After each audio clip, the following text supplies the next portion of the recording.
që të rinjt po i drejtohen çdo ditë më shumë AI-t, pra inteligjencës artificiale për këshilla seksuale më shumë se miqve. Ardit, e lexon këtë lajm, impakti i parë që të jep.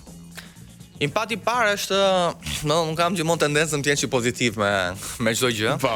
Edhe them që okay, është gjë e mirë që po ka interes. Domethënë fakti që të rinjt po mundohen të edukohen dhe të informohen seksualisht diku, tregon që është një farë avancimi i shoqërisë. Elementi i keq është fakti që kërkojnë këtë gjë në AI, në ChatGPT ose edhe në Google, domethënë që kishte disa kërkime, tregon që nuk e kanë gjetur aty ku duhet ta gjejnë. Nënë që është për shumë edukimi seksual në shkolla, po mbase ose të profesionistët. Kanë siklet? Sepse telefoni, pra ti nuk ke askënd përballë, prandaj ke tendencën të jesh më i lirshëm të pyesësh.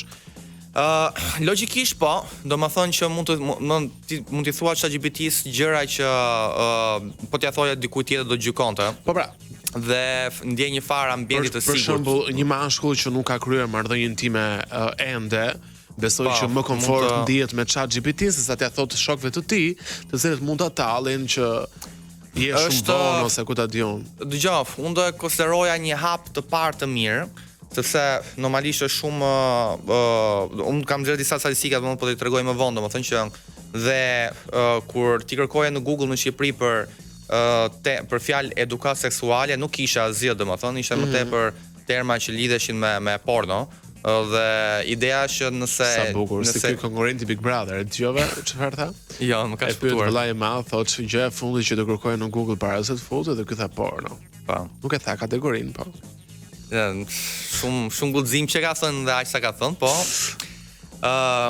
Do thosha atë gjë që është më mirë domethënë që për shembull një djalë që është i virgjër dhe që është hera parë që do kryej marrëdhënie seksuale, është ndoshta më mirë të pyesi pak ChatGPT-n se sa të marrë informacionin nga faqet erotike.